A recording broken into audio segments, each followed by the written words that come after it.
Welcome to Lewd Mood. I'm Becky. And I'm Kelly. And we're your hosts, two 40-something-year-old college roommates ready to take you on a wild ride through the bizarre, scandalous, and downright lewd news of the world and our own lives. This is going to be good, folks. We promise you'll have a blast. So, without further ado, let's do this. Welcome, everyone. Welcome back to Lewd Mood. We are back. Becky, tell me all the things. What's going on? I'm Kelly, of course.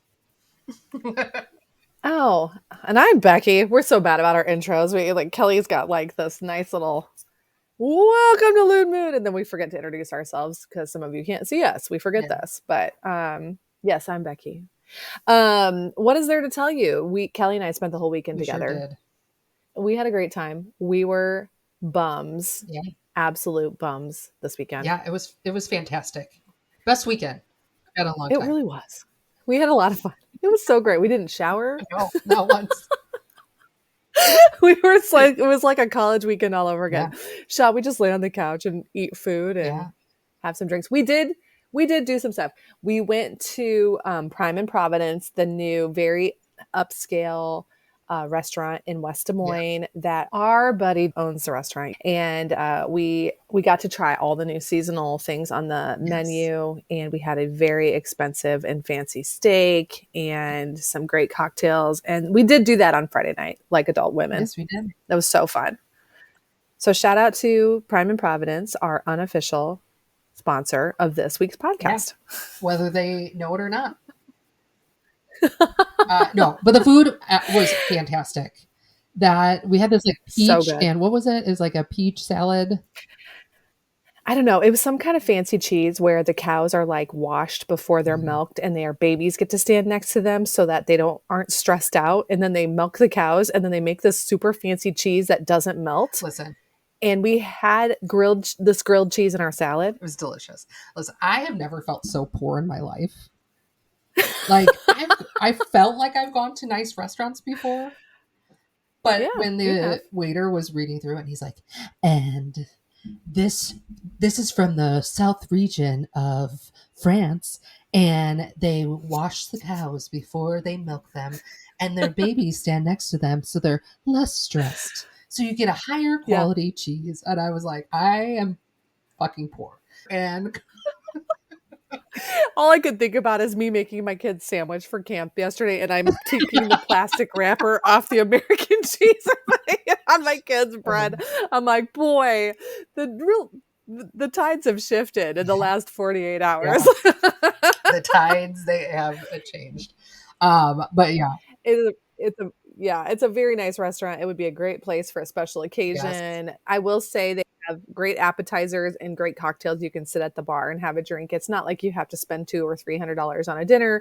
You can absolutely enjoy the atmosphere and the ambiance and some of the food. It's great. There was a lot of truffle stuff. I had a truffle whiskey, which was delicious. The old fashioned, 10 out of 10. 10 out of 10. Yeah. Great.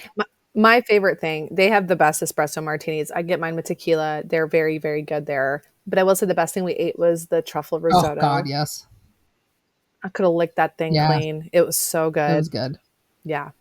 If you're in for a good experience, go check them out. They're over in West Des Moines. If you're from the area, or make the trip over to Iowa and check out one of our nice local businesses. Yeah. So you will not be disappointed. No, absolutely not. Come with an empty stomach though, because it's filling. It is. We were stuffed for the rest of the weekend. We struggled to eat. And so that's why on Saturday we didn't shower, change our clothes. We did go for a hot girl walk. We did do Saturday that. Was a great day. We did go down to a brewery. Yeah. When we had girl dinner that night. It was wonderful. Yes. And we watched some early movies from our younger years. Rom-coms. Yes. We watched The Sweetest Thing, one of my favorites. And what was it? Cruel Intentions. Cruel Intentions. Because we were watching Cruel Intentions, so good. And we saw Selma Blair, and I was like, oh my God, my favorite movie with her is The Sweetest Thing. And then it popped up on Netflix. I know. It's like the algorithm gods brought us this gift, and it was amazing. Let me tell you, that is a great movie. If you haven't watched The Sweetest Thing, you should. It is ridiculous. You should. It is Cameron Diaz, Christina Applegate, Selma Blair at their finest. Selma Blair does some of the best eyeball acting I've ever seen. She does. There's one specific scene we're speaking of, and if you have a video right now, all you see is this. The struggle in her eyes as they're singing Relax. So good. Listen, you have to see that.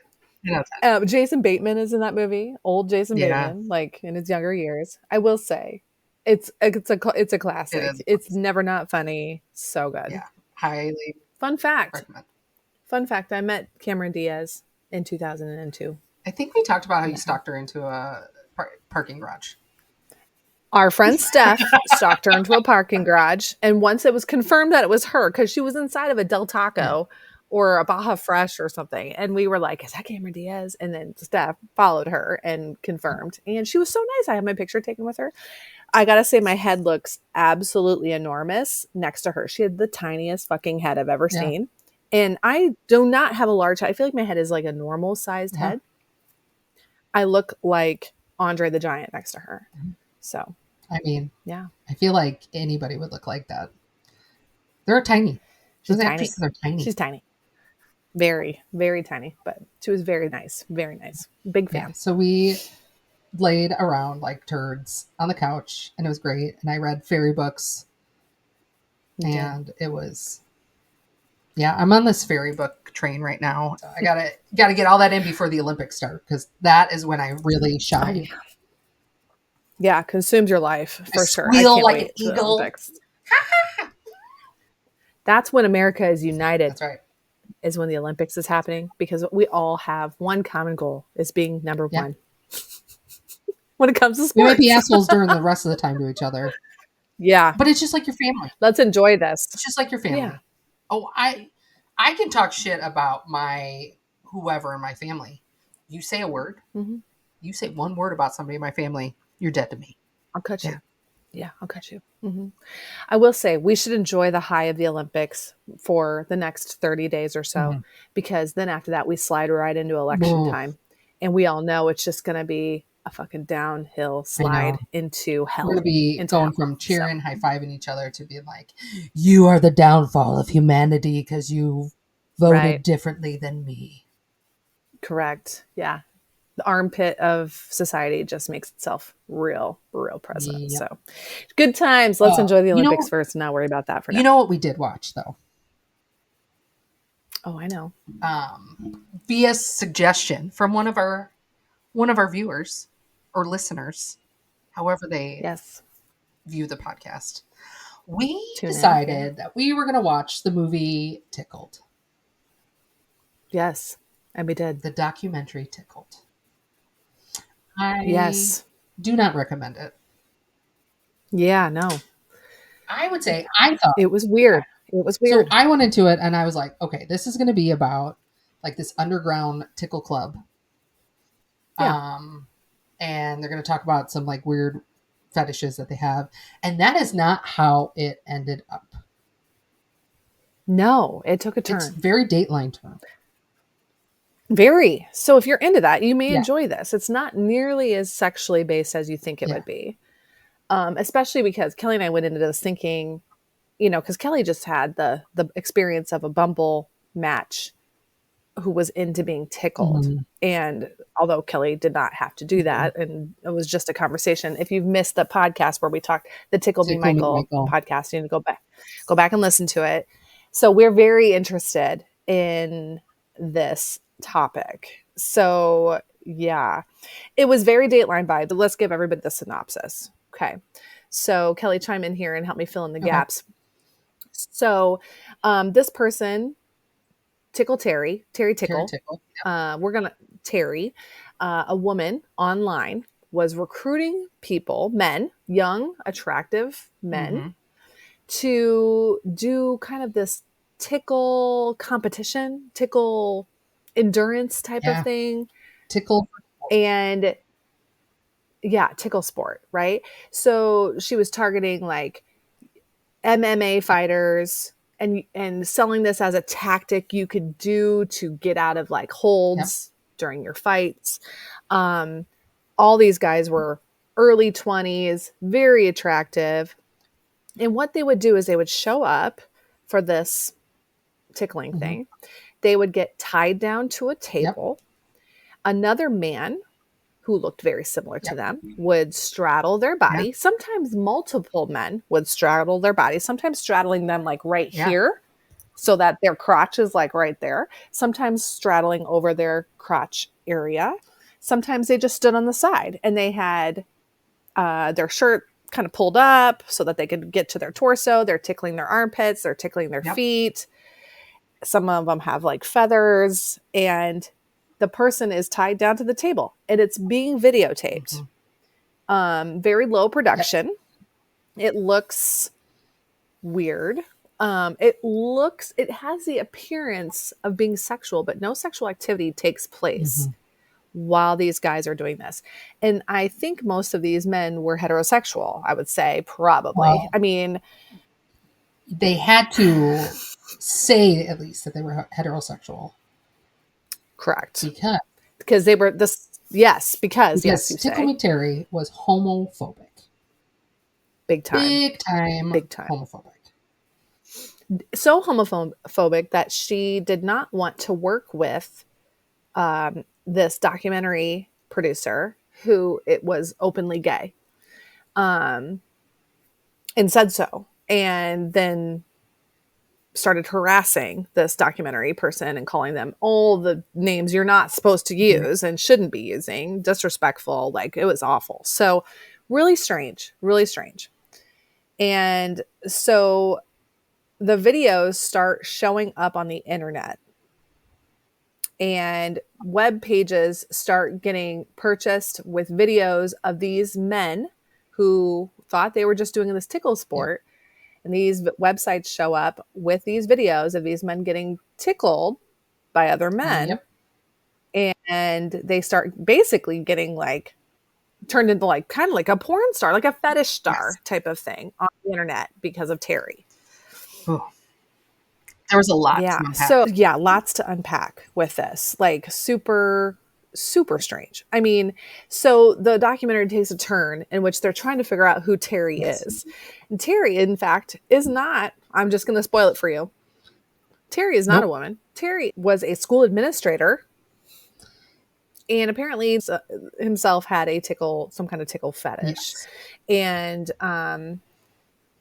so it ends up being like this investigation to try to figure out who Terry really was. Terry was really this woman. Yeah, Terry was blackmailing a couple of the people. One of the guys wanted to he was a football coach, and they actually sent emails to the school and saying, like, is this who you want your kids around? And sent videos, ruin this guy's reputation, ruin his whole name.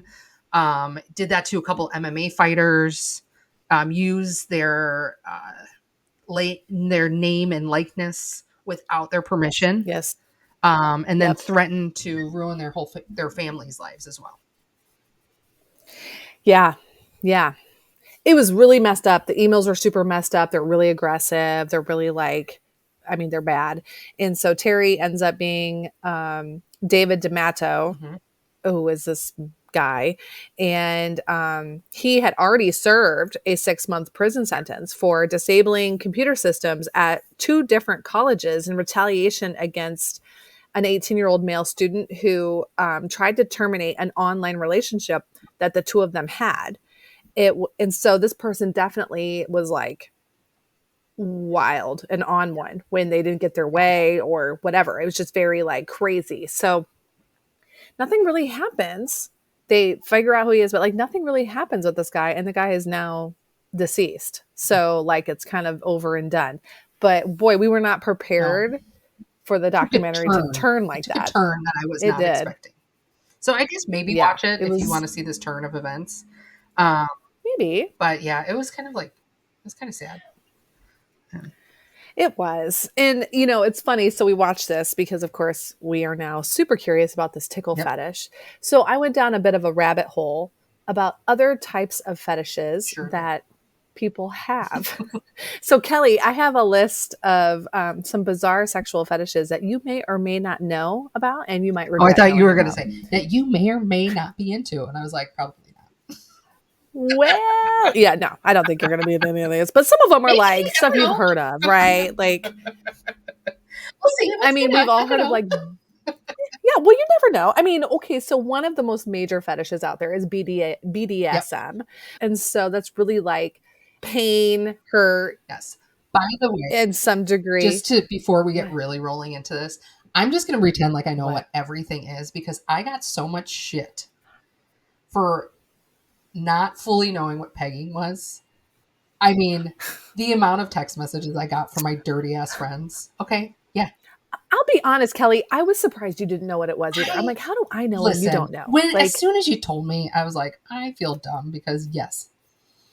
You did know. I did kind of know, but then I was like, I don't want to look stupid, and I looked dumb as shit. And my friends let me know. Okay, but don't you feel like it was a little bit like when someone says, do you want me to give you a dirty Sanchez? And you're like, can't remember what that is. And then they tell you what it is, and you're like, oh yeah, now I remember. Yeah. Like, I just don't use that term in everyday conversation. Yeah. And if you don't know what that is, I'll let you Google it on your own, because it's just this. You might need the Urban Dictionary for a lot of this today. Okay. Well, do you want me to tell you the real official name of some of these fetishes, and then you have to guess what it is? I don't know if I can handle the trauma that is going to come from my friends texting the shit out of me. I don't know if you'll be able to handle my poor pronunciation skills, to be honest, because these are all philias, right? Some kind of philia or phobia or whatever. Okay, let's just start with one. Okay. Acrotomophilia. Oh, man. Tomophilia. Well, see, I'm using like medical. I'm like, that's like. What is it? Yeah, you have a major medical background. Man, okay, you got to tell me. This was arousal to amputees. Oh, man. And it could be anything as like as small as a finger or a toe, all the way up to an arm or a leg or a hand. Okay, let me find you another one. Oh, God. I'm nervous. You should be. Okay, here, this one you should be able to get. Claustrophilia. Oh, like being like choked in a fun way. Being claustrophobic. Well, it's arousal. Yeah, arousal by a closed or confined space. Can you listen? That sounds like a way that I could die, and it panics me to think about that. Like, I don't know. Okay, you've heard of erotic asphyxiation? Mm-hmm. Yeah. That is limiting oxygen to the brain during sex, typically by choking or putting a choking object around your neck. Choked in a fun way. Yeah. A lot of guys do it is supposed to heighten your arousal. Little belt. They do. Yeah. Also, people have died that way. A lot of people. Wasn't there an actor that died that way? I feel like it, but who? He was in. We may have to look it up. That was on PBS. I remember this. Yeah, it was a while ago, but okay. Here's one that's gerontophilia. Gerontophilia. I'm not saying it right. So I'm hearing gerontophilia. So I'm thinking there's this Jen that touches this guy named Ron's toes, like feeling him. Is that? I wish it was. No. It's the arousal of elderly people. Being aroused by elderly people. Well. So in about 40 years, that'll be us. I love it. I'm here for it. Yeah. Good for them. Okay. All right. So being tickled actually has a name. Gnismolagania. Man. I feel like that's the arousal of being tickled. I feel like this is like we need a workbook. Like a spelling workbook. Oh no.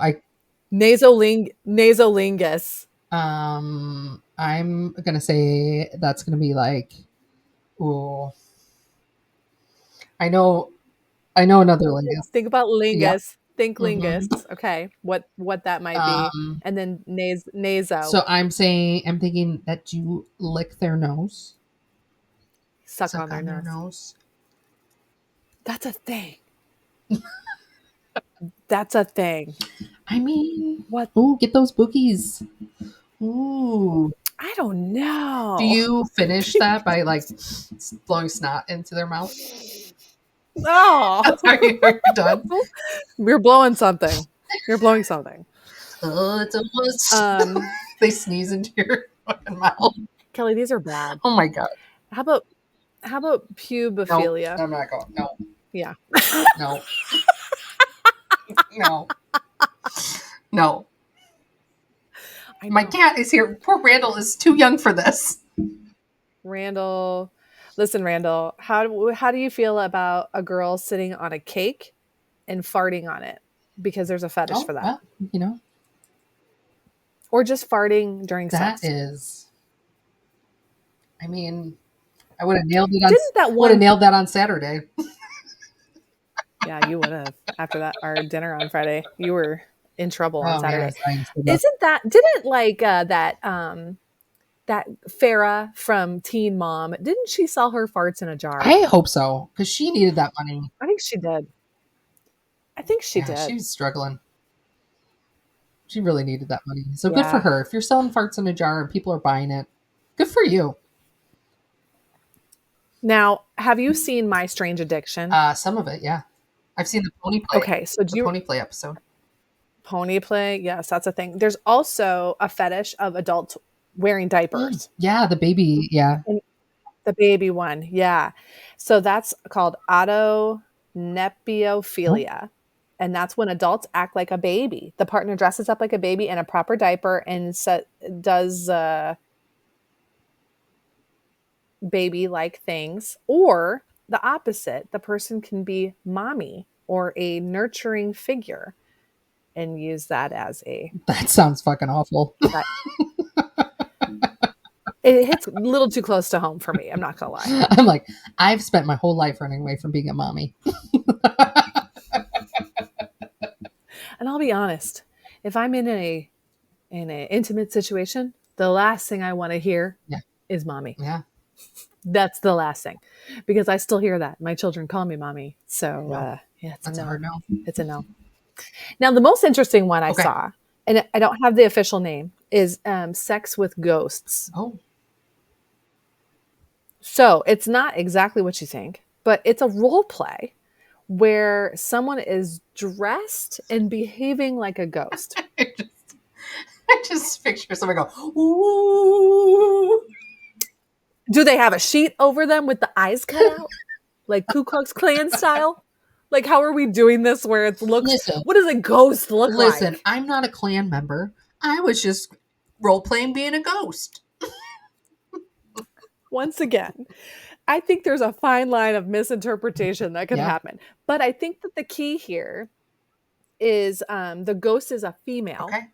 And she would be doing this with a male partner.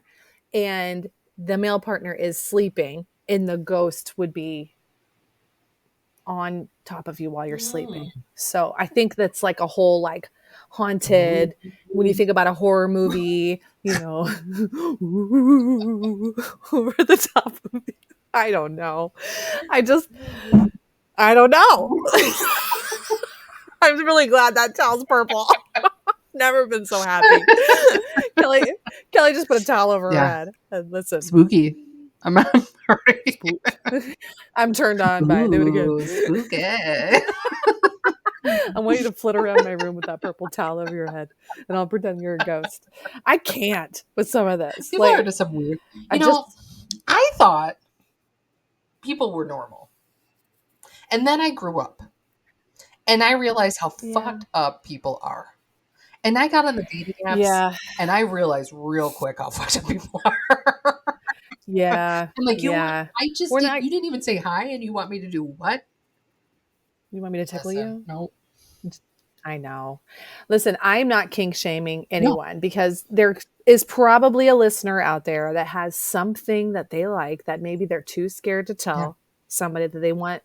And I think a lot of times, like, some of the kinks people like try out are more like bondage or like a little choking, a little, maybe some tickling. I don't know. That doesn't seem like super weird. I mean, I would, it's my worst nightmare, but like for somebody that might turn them on. I don't know. But like some of these other things are like, how much have you deadened your senses that you need someone to lose an arm or a leg and you're turned on by that or something? It seems Rock you like like a maybe baby. it's, yeah, you want them to shit in a diaper and you can change it. Yeah. Wipe that booty. Can you even Nope. imagine? Oh, let's quit talking about all the. Do you have eligible suitors You know what, for me this Becky? week? I do. Shall we do it? Shall we do the Bumble Let's Beat? do it. Bumble Beat. It's time for the Bumble Beat. It's time for the Bumble Beat. Beep beep beep beep beep beep beep beep beep beep beep beep beep beep beep beep. Meow.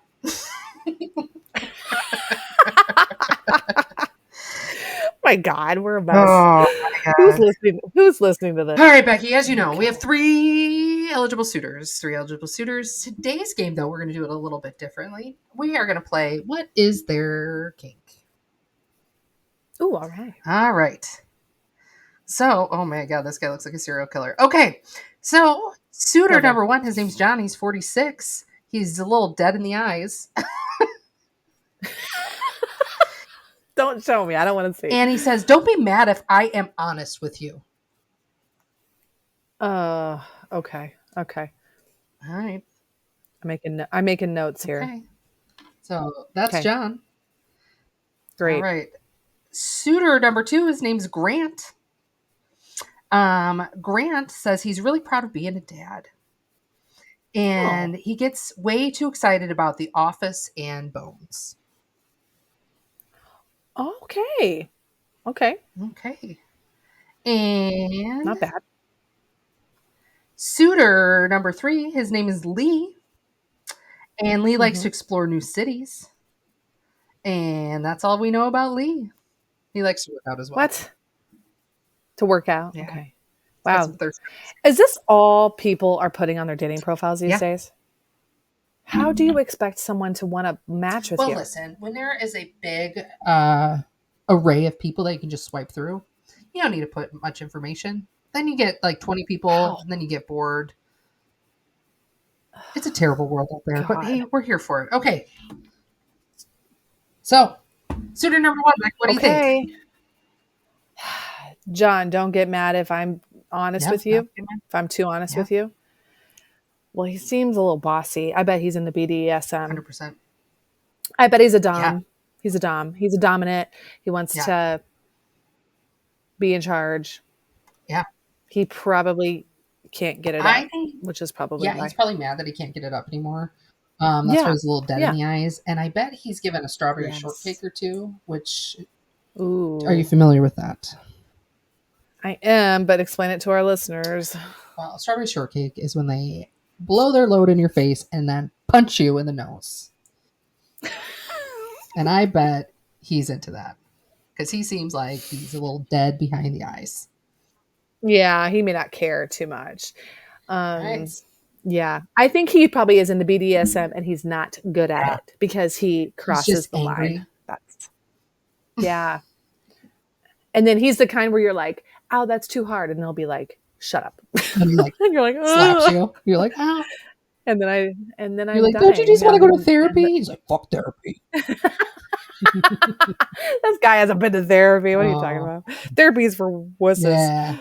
Okay. Yeah. Right. John scares me. Let's talk about Grant, who's into The Office and Bones. Grant. Okay, listen, I love The Office. It's one of my favorite shows. And he's proud that he's a dad. He just seems like a sweetie. Gosh, what in the world? I think he's probably wants to be a baby. He just wants somebody to rock him to sleep. Or no, you don't have to change his diapers. Oh no, maybe he wants you to be the baby. Maybe. Yeah. Maybe. Rock me to sleep. Maybe. Mm-hmm. I mean, The Office is a pretty tame and wholesome TV show. So there's not a lot of like weird, kinky shit that happens on that show. I've never seen Bones. Bones. Is like, he's like a detective for murderers and stuff like that. Oh. Yeah. Oh. And then they do like God, it just seems forensic like a normal psychology. guy. They do like the forensics on everything and find Okay, I think bodies and stuff like that. Okay. Grant sounds like a pretty average dude. I'm going to say his fetish is just straight up missionary. Oh. I just want to look you in the eye. I don't think he has anything weird. I think he may be a little dull in the bedroom. And then suitor number 3, Lee. What we got for Lee? He likes to explore different cities. I bet he has a fetish of having sex in public places. Yeah, 100%. He's got a lot of thirst traps on his page. Ooh, yeah.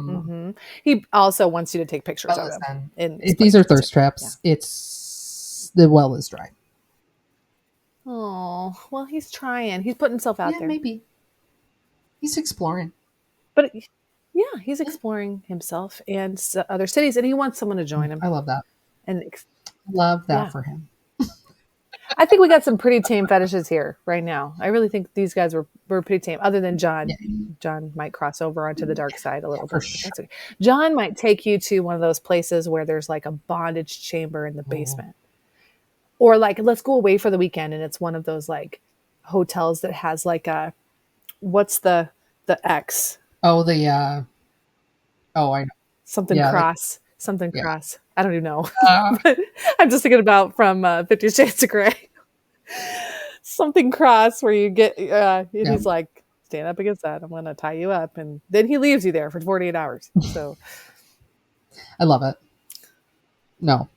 I don't know. Not one bit. Oh my God. Well, nope. Beck, what a crazy adventure we just went on. I don't know. Did we? Was it? It's a wild ride. You never know what you're going to get on the Lewd Mood podcast. We're just trying to keep it spicy for you. A little spice. A little spice is nice. Well, should we wrap it up? I think everybody should wrap it up. I think so too. Let's wrap it up. Thank you for listening to the Lewd Mood. I'm Kelly. And I'm Becky. Bye. Bye.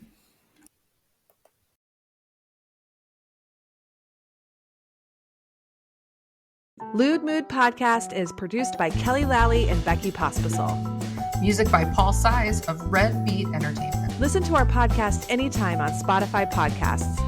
Follow us on Instagram and Facebook at Lewd Mood